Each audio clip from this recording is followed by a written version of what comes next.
Welcome back, Tribe. I have an episode here from a whole new channel I've never heard before, John Anderson Medium, and it says why choosing GDP over families will break the West. I haven't seen all of it, just like a quick quip in 10 seconds, but the title alone is intriguing. The economists think that there's two sources of growth in society. One of those is employed labor force growth, and the other one is productivity. And what we've been taught to do, especially in the past 50 years, I mean, policymakers, economists, commentators, and so on, is that we should focus everything on productivity.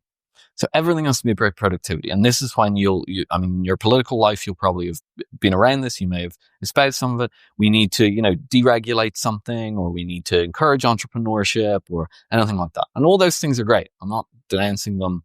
They're great.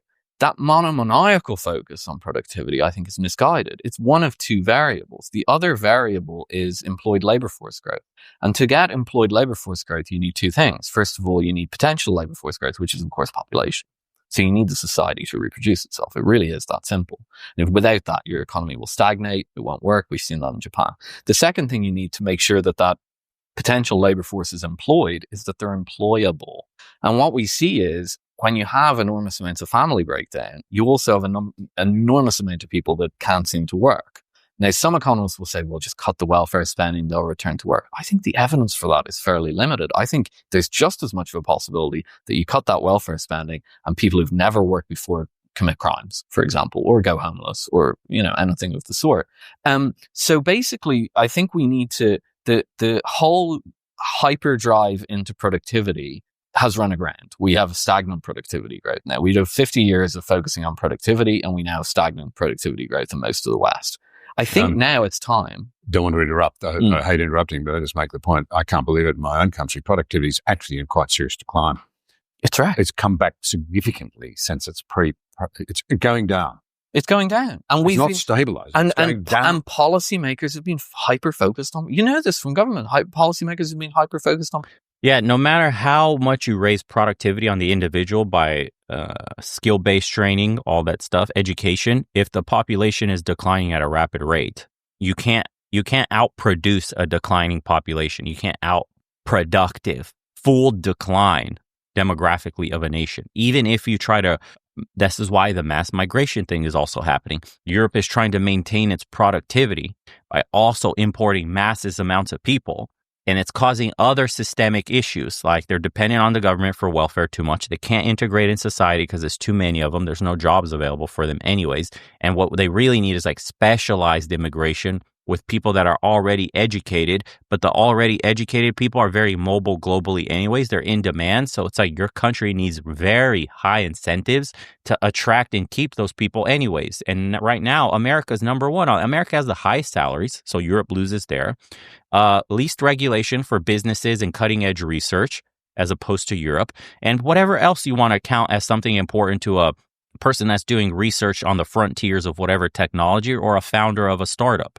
So, okay, let's import mass millions of people, but the people you're importing are like third worlders who fucking lived in decrepit conditions, are not educated enough to be productive in the highly educated society and specialized industries that you're looking to replace people with, like Germany's factories, right? These high-tech factories that they have. You think these migrants are going to get jobs in the high-tech factories and help push forward technology and research and all that? No, dude, you're basically going to be the monkey that pulls the lever and like make sure the machine does what the machine is supposed to do. It's on a very, very basic level. But what you need is specialized growth, which is hard when the nation with the most cash, deepest pockets, is going to pull all those anyway. Even homegrown, for example, like a Swiss researcher or a German researcher or whatever from the UK, they all get pulled to America. Some of the top companies in America have basically Western Europeans that have either founded or came up with some of the idea or got the seed money in the United States, investors that they needed, all that shit. Just look at it. It's insane. So productivity increase, you have to retool education completely. You have to seriously, fully invest in the population so where you can max out that metric somehow. Also, dealing with the family planning issue and the urbanization that causes population collapse because you get all these mice together in a highly, highly dense living condition and they become stressed out. People need space to reproduce. There is no space in the cities. And nobody wants to have a full family in a fucking apartment, right? You want a house. You need land, not a lot of it, but a nice little backyard where your kids could play in your own little bubble of an environment where your family can feel safe. This is what urbanization doesn't give you. And we're tied to living in the city and commuting horrible commutes and all that other stuff. All the demographic decline that we're seeing is because of the urbanization of society. But also we have a two-pronged problem that because this decline's happening, our welfare is going to decline, whatever we give out, right? Pensions, Social Security, that shit's going to go away very soon. Medicare, Medicaid, all that shit's going insolvent very soon. You understand? Because the population that's currently being born will not be able to support that. What happens then? So when they say population collapse, they're not joking, dude. The graph is going vertical. We're barely here. We're barely here. This is like the uptick. But once all these come into play, 2035, Social Security is insolvent. 2028, Medicare is insolvent. This graph is going to go like this. Why would a young person today who will not have access to Social Security, Medicare, Medicaid, and whatever other program becomes insolvent, and whatever other cutbacks on the social side the government has to do, because we have $1 trillion interest payments on debt alone right now, which will go up to like 1.6 trillion and then 2 trillion around the time Social Security is deemed insolvable. Think of that. Think of that graph. Dude, more people are going to be like, no, wait, my future is not secured at all. I may have to work until I'm dead. Why would I want kids in further strain? You see what I'm saying? We have to completely retool society, dude. We're headed for a fucking cliff, and these people don't give a shit. Productivity. My argument is they've been overly focused on productivity. They should have been looking at how to create a healthy society with growing.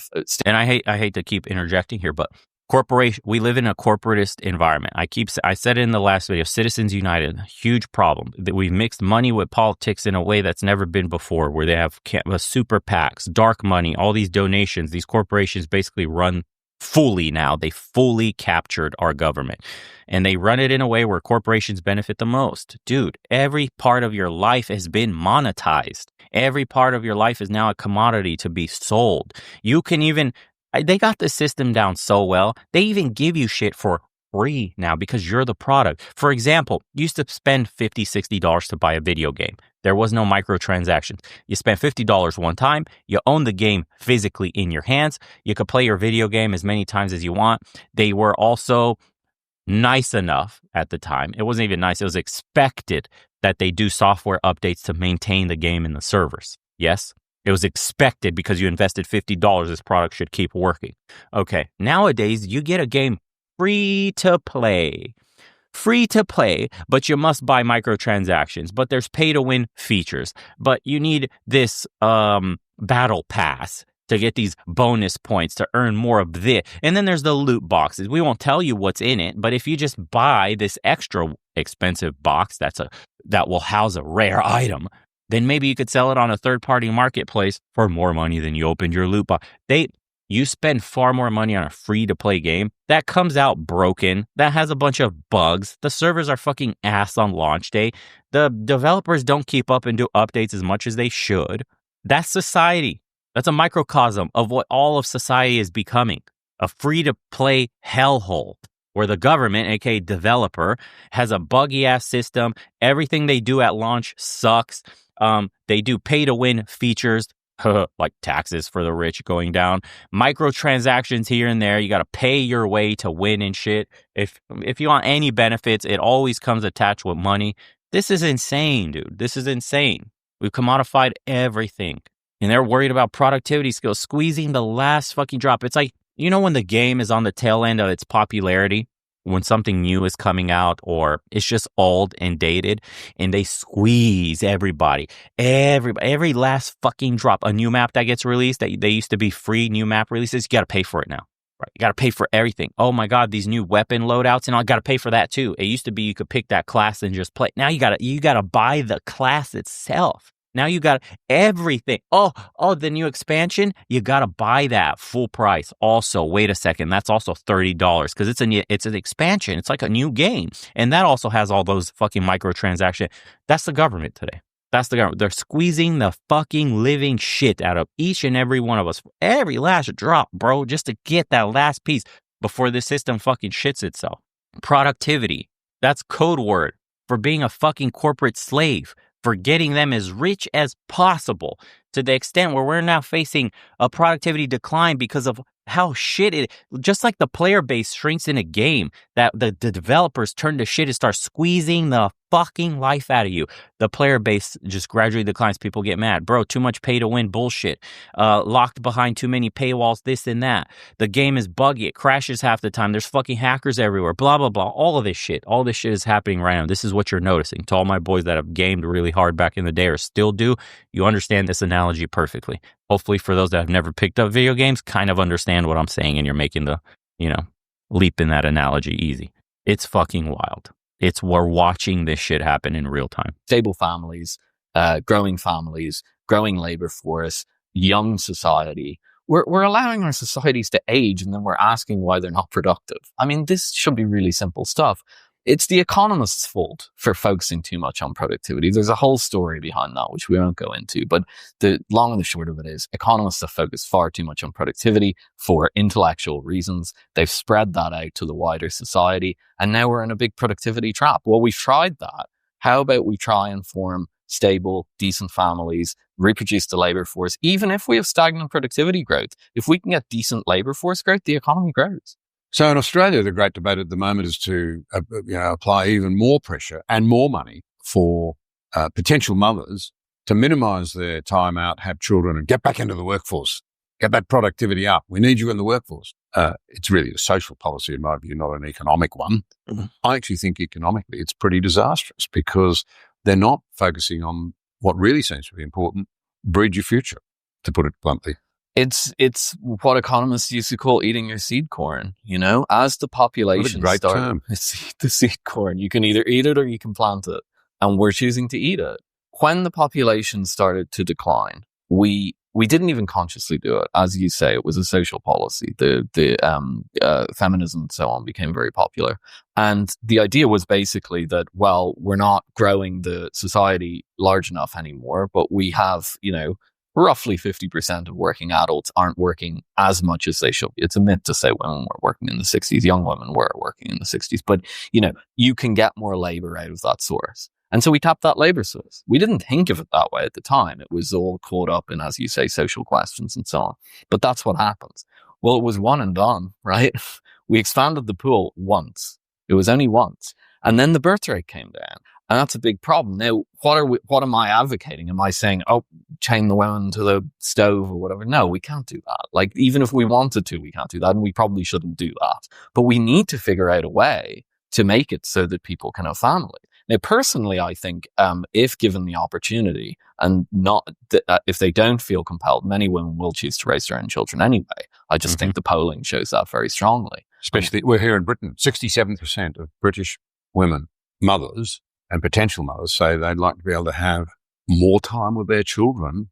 They're very frustrated by the cultural insistence, the economic imperative of having to work.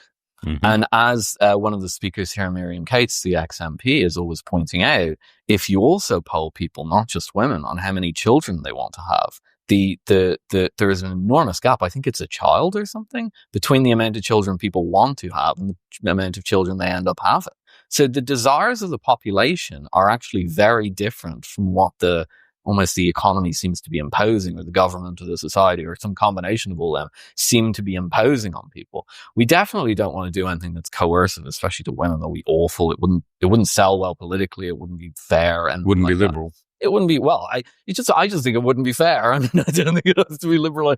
But I think that if we restructure society, if we try and restructure society in such a way that favors the family, I think people will find their own compromises with that. I think from the polling and so on, we probably know broadly what that's going to look like. But let people make their own choices on that one.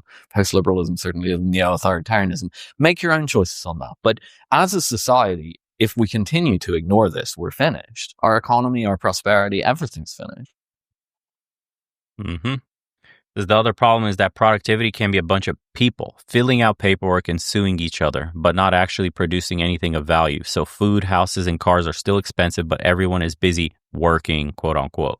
Healthy families equals healthy societies. Our politicians, think tanks, and intellectuals either can't figure this out or it's controlled demolition. Yeah.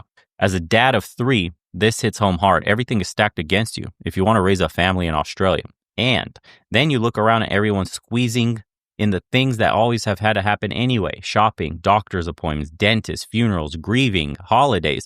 And it works out that everyone is just busy, unproductive, and in the highest amount of debt we've ever been. Just grand. Yeah. The people are speaking, man. Women have always worked, and raised children is work. How did anyone believe moving files around and attending meetings were more economically productive outputs than creating more good, honorable people? Man, oh man. Yeah. The goal shouldn't be that you require 2 working PhDs to raise 4 kids by renting a closet in a dehumanizing metropolis. The goal should be to create an overall situation where a single working high school graduate can raise 4 kids and on their own home in a rural area. Exactly. Yeah, I agree with that. Plato wrote that the last people you want running society is the merchant class. Profit comes before people, always. There you go. My wife and I have been working full-time jobs with also having our own business for 20 years now, grinding. You see that? 3 years ago, we were exhausted at the end of the week as per usual and look at each other and said, what's the point of all this? At this point, we were 39 and 37, our 20s gone, still did some stuff, but very career driven, and just realized our 30s are about to be gone. And for what? The corporate world? We were just numbers. We then said, F it, just had 3 kids and both work 2 to 3 days a week only. We are debt free because of that hard work, only a small mortgage now. And we noted how much you really don't need to live a decent life with a family. Granted, our small business keeps us above water, but work is just pointless. And more people are realizing that. I'm telling you, I think the smart ones are ahead of the game when they do this whole go out into the countryside, figure out a way to sustain yourself, guys, with a business somehow, some way, using the leverage, the power of the internet to create something with your own hands, or a business service online that you can do consulting of some kind, or selling a product you make at home, right? Something like that, because it's a slow death to be in urban centers. The stress that they're talking about, really, I mean, the years pass you by, you don't even notice. Young people are already feeling the squeeze. It's just too expensive. That's why they're grinding. They got their job, if they even have one. Then they're doing their gig work of like Uber Eats and whatever other delivery services. And then they're trying to start their own little businesses or whatever it is, anything they could get their hands on. They're trying to escape the rat race because the game's rigged. And unless you got money, you're getting punished for not having it. You don't even get to work your way up the ladder. The ladder's fucking burned down already. It's insane what it's become. This one says, I came from a large but poor religious family. I got teased at school by a kid named Everett. We were the poor people. He was an only child. His parents could indulge him. Everett became handicapped in his 20s, relied on the state. My large family of origin produced 4 wealthy business owners and many grandchildren. Jordan Peterson said that half of American women now under 40 are childless. I wonder how many will have to be looked after by the state. Again, welfare will get cut. If there's a population collapse, the state won't be able to look after you. So again, watch. This conversation is going to go all the way around to how like feminism is actually not that good. Women need to be at home having kids. And it's going to be like women will be arguing for this because women will be most affected, because women won't be cared for by the state, which doesn't have the workers and the productivity to fund out this kind of welfare. It's funny, dude. It always will come back to this. Women most affected, shit will have to change. We'll see. I'm curious. Anyways, appreciate you boys for tuning in. Comment welfare state. It does help dramatically if you made it this far. Leave one on your way out. Helps get us out of the suppression as usual. We'll see you on the next one. Take care of yourselves. Don't get in debt.